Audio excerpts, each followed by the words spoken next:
Comme certains clubs de Ligue 1, Bouaké FC démarre sa compétition par une victoire. Face au Stella Club d'Adjamé, les joueurs venus de la région du Béké peinent à développer leur jeu, contrairement au Magnan, qui déroule sans pour autant se montrer efficace jusqu'à la mi-temps. La pause est salutaire pour Bouaké. Transfigurés au retour des vestiaires, les hommes du président Issa Diabaté prennent les initiatives à l'image de la tentative de Judicaël Seano qui ne trouve pas le cadre. Conscient de la menace, les Verts et Blancs procèdent par contre pour réagir. David Awana est tout près d'ouvrir la marque, mais Okaï Guifranc détourne le ballon en corner pour plus de sécurité. Le match s'anime avec des occasions sporadiques de part et d'autre, mais les opportunités les plus franches sont en faveur de Bouaké. À force d'insister, les joueurs de Bouaké sont récompensés de leurs efforts par l'ouverture du score signé Bamba Mohamed. Un acquis que les poulains d'Abi lui préservent jalousement jusqu'à la fin de la rencontre.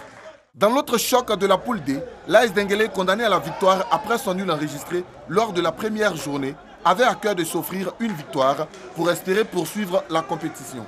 Les Odieneka semblent avoir compris l'enjeu de cette rencontre. Dans le déroulé, ils démarrent la rencontre à pied au plancher et s'offrent les meilleures opportunités, mais cette domination demeure stérile.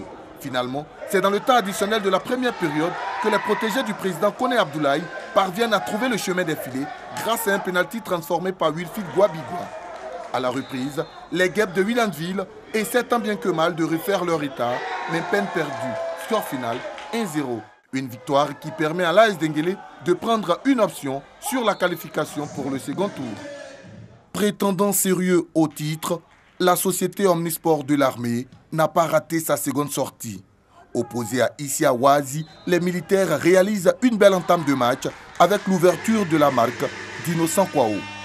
Le joueur s'illustre à nouveau, mais cette fois, Moriba Kamara est bien vigilant.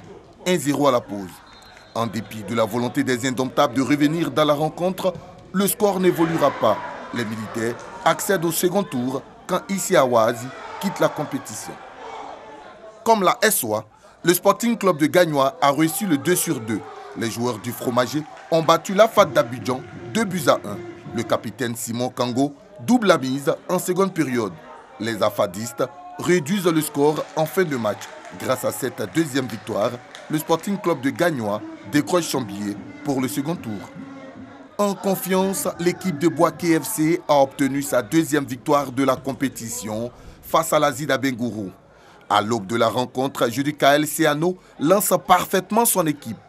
Dominateur, les joueurs d'Abi, lui, inscrivent un second but signé Désiré Kuyo. Malgré la réduction de Bakary Soumaré, Bouaké s'impose et termine premier de la poule C. Dans l'autre affiche 100% Ligue 1, le WAC et Sol FC ont partagé les points. Si Tano Kwasi de Sol FC a cru donner la victoire aux Abobolais, Désiré Gueye, dans les derniers instants de la rencontre, offre le point du nul aux guêpes de Williamsville. Un nul qui qualifie l'AS Denguélé, pensionnaire de Ligue 2, pour le prochain tour.